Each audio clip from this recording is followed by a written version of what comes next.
অগ্নিগৰ্ভা বাংলাদেশৰ পৰা স্বদেশলৈ উভতিছে বহু শিক্ষাৰ্থী সুকলমে অসম পালেহি শিৱসাগৰৰ কেইবাগৰাকীও ছাত্ৰ ডেল্টা চিকিৎসা মহাবিদ্যালয়ত অধ্যয়নৰত আব্বাছ আলী স্বগৃহত উপস্থিত হৈ বৰ্ণনা কৰিলে ভয়ংকৰ পৰিস্থিতি সম্পৰ্কে চৰকাৰী চাকৰিৰ সংৰক্ষণক লৈ সমগ্ৰ বাংলাদেশ এতিয়া জ্বলি আছে 133 জনকৈ ব্যক্তিয়ে প্ৰাণ হেৰুৱাব লগা হৈছে যেটো ঘটনাত সেই ঘটনাটোৰ এতিয়াও হামকতা নাই এতিয়াও সমগ্ৰ বাংলাদেশ তথা ৰাজধানী চহৰ ঢাকাকে ধৰি প্ৰায়বোৰ চহৰতেই এক প্ৰকাৰ ক্ষোভৰ দাবানলে চৌদিশে ঘেৰি ৰাখিছে আৰু সেই যি ক্ষোভৰ জুই সেই জুয়ে ভয়ংকৰ পৰিস্থিতি ধাৰণ কৰা তেতিয়া ভাৰতীয় ছাত্ৰসকল ক্ৰমান্বয়ে এজনকৈ ঘৰলৈ উভতি আহিছে আব্বাছ আলী তেওঁ ডেল্টা চিকিৎসা মহাবিদ্যালয়ত অধ্যয়নৰত এগৰাকী শিৱসাগৰৰ ছাত্ৰ তেওঁ ঘৰত আহি উপস্থিত হোৱাৰ পিছত আমাৰ সাংবাদিক মুজাক্কিৰ আহমেদৰ সন্মুখত বৰ্ণনা কৰিছে সেই শিহৰণকাৰী অভিজ্ঞতাৰ কথা তেওঁ কি কৈছে শুনক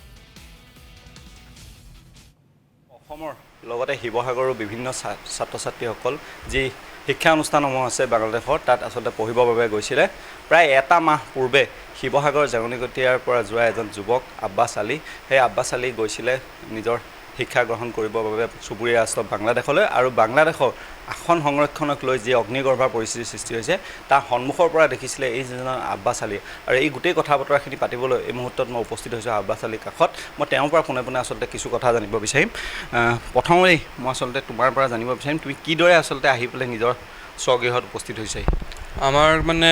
আমি যেতিয়া হোষ্টেলত আমি ফচি আছোঁ যেতিয়া তেনেকুৱা হৈছে তেতিয়া মানে আমি আমাৰ অসমৰ 5 জন আছিলোঁ অসমৰ যিজন সবতকৈ আমাৰ সিনিয়ৰ আছিলে তেওঁক ক'লো যে আমি ঘৰলৈ যাব পৰা উপস্থিত কি মানে ৰাস্তা কি আছে তেতিয়া তেওঁ ক'লে আমি ফ্লাইটৰ টিকেট কাটিলোঁ কিন্তু মই এতিয়া মোৰ লগৰ এটাক হেল্প কৰিছোঁ যেতিয়া সি হেল্প কৰে তেতিয়া আমি ওলাই যাব পাৰিম তেনেকুৱা তেওঁৰ লগৰজনে আমাক হেল্প কৰিলে আমাৰ ফ্লাইট আছিলে 19 তাৰিখে গধূলি 5টাত কিন্তু আমাক হোষ্টেলৰ পৰা 18 তাৰিখে ৰাতি 8টা বজাত আমাক হোষ্টেলৰ পৰা ওলাই অনা হৈছে ওলাই এখন এম্বুলেন্সে দি টোটেল আমি 15 জন ইণ্ডিয়ানক ওলাই অনা হৈছে 15 জনৰ ভিতৰত আমি 5 জন অসমীয়া আছিলোঁ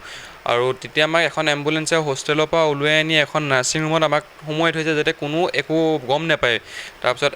সেই লোকেলজনে আমাক খোৱা বোৱা দি মেলি সেই নাৰ্ছিং ৰুমখনৰ পৰা আকৌ ৰাতি 3টা বজাত আমাক এয়াৰপৰ্টলৈ এম্বুলেন্সে দি ওলাই আনোতে আমাক ৰাস্তাত সংগঠনে পাই মেলি মানে কি হ'ল আমাৰ ড্ৰাইভাৰজনক সুধিলে যে গাড়ীত কোন আছে তেতিয়া সি ক'লে গাড়ীত ৰোগী আছে বোলে দৰ্জা খুলি দিলে দেখিছে যে গোটেইখিনি আমি মানে ষ্টুডেণ্ট তেতিয়া লগালগ ড্ৰাইভাৰজনক মাৰিছে গাড়ী গিলাচ ভাঙিছে গাড়ী জ্বলাই দিব লৈছে জুই লৈ আহিছে আগত এখন গাড়ী অলৰেডি জ্বলাই দিছে ডেড বডি ৰাস্তা মুখত পৰি আছে তেতিয়াতো আমি বহুত ভয় খাইছোঁ যিজন আমাৰ লগত বাংলাদেশী লোকেল ল'ৰা আহিছিলে তেওঁ মানে হাতে ভৰিয়ে ধৰি সেই পৰিস্থিতিটোৰ পৰা যেনে আমাক বচাই মেলি আনি বেলেগ এটা ৰাস্তাইদি আমাক এয়াৰপৰ্টত মানে থলেগৈ তেতিয়া আমি যেতিয়া এয়াৰপৰ্টৰ ভিতৰত সোমাইছোঁ তেতিয়া আমাৰ অলপ ছেফ হৈছে কিন্তু আমি তেতিয়ালৈকে ঘৰৰ মানুহৰ লগত কোনো কণ্টেক্ট নাই জাষ্ট মানে ফোন মানে দুদিনৰ আগতে আমি ফোন কৰিছিলোঁ যে আমাক পইচা লাগিব পাৰে পইচা সোমোৱাই থোৱা একাউণ্টত সেই তেনেকৈ পইচা সোমোৱাই আমি যেতিয়া আমি টিকেট কাটিলোঁ টিকেট কটা আধা ঘণ্টাৰ পিছতে আমাৰ নেট বন্ধ হৈ গৈছে চব বন্ধ তেতিয়া মানে আমাৰ লগৰবিলাকক আমি টিকেট কাটিব পৰা অৱস্থাত নাছিলোঁ যদি পইচাও আছে আমাৰ হাতত মানে এটা নেট বন্ধ হৈ যোৱাৰ কাৰণে কোনো টিকেটৰ খেল মানে একো কৰিব পৰা নাছিলোঁ যেতিয়া আমি 15টাই আমি যেতিয়া টিকেট কাটি দিলোঁ এইখিনিতো থাকি গ'ল আমি তেনেকৈ আহি এয়াৰপৰ্টত আমি প্ৰায় 18 ঘণ্টামান আছিলোঁ তেনেকৈ মানে এয়াৰপৰ্টতে শুই বাগৰি মানে আমি ছেফ হৈ থাকিবলৈ তাৰপিছত এয়াৰপৰ্টতো আমাৰ ফ্লাইট লেট হৈ যোৱাৰ পিছত আমাৰ 15 জনৰ ভিতৰত 14 জনে আমি এখন ফ্লাইট পালোঁ এজন বেলেগ এখন ফ্লাইটত পালে আমি তেনেকৈ মানে চব আহিলোঁ এতিয়া আমি অসমৰ 5 জন আমি ঘৰ পালোঁ এইবিলাকৰো লাহে লাহে ঘৰলৈ গৈ আছে মানে চব তুমি কি পঢ়িব গৈছিলা মই তাত MBBS কৰিব গৈছিলোঁ ডেল্টা মেডিকেল কলেজ ঢাকা ইউনিভাৰ্চিটিৰ আণ্ডাৰত গোটেই আসলতে গোটেই ঘটনাবোৰ যদি চাওঁ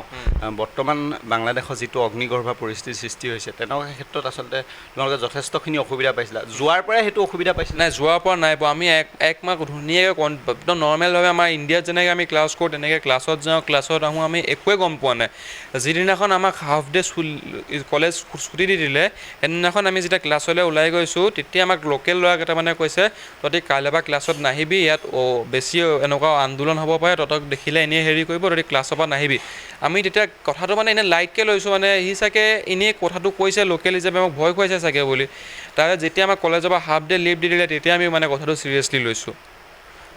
এই মুহূৰ্তত আব্বাছ আলীৰ পিতৃ আছে মই পিতৃৰ পৰা কিছু ভাষ্য গ্ৰহণ কৰিবলৈ চেষ্টা কৰিম আপোনাৰ পৰা আচলতে জানিব বিচাৰিম যথেষ্ট এক চুবুৰীয়া ৰাষ্ট্ৰ বাংলাদেশত যথেষ্ট এক অগ্নিগৰ্ভা পৰিস্থিতিৰ সৃষ্টি হৈছে নিজৰ পুত্ৰ আহি স্বচক্ষে আচলতে নিজৰ স্বগৃহ পাইছেই এই মুহূৰ্তত আপোনাৰ অনুভৱটো কেনে? মোৰ এতিয়া অনুভৱ খুব ভাল লাগিছে কাৰণ মোৰ ল'ৰাটো হৈ আহি মোৰ ঘৰ সোমালেহি আৰু বিশেষকৈ মই দুটা ল'ৰাক ধন্যবাদ দিছোঁ যি দুটা ল'ৰাই মোৰ ল'ৰাক বচাই আনিলে। এটা হৈছে বাংলাদেশৰ লোকেল ল'ৰা আৰু এটা হৈছে বৰপেটাৰ তহিদ বুলি কয়। সিহঁতক মই আন্তৰিকতা অভিনন্দন জ্ঞাপন কৰিছোঁ। এইদৰে আচলতে যি অগ্নিগৰ্ভৰ পৰিস্থিতি মুজাক্কিৰ আপোনাক এই মুহূৰ্তত ধন্যবাদ জ্ঞাপন কৰিছোঁ আমাক সবিশেষ জনোৱাৰ বাবে।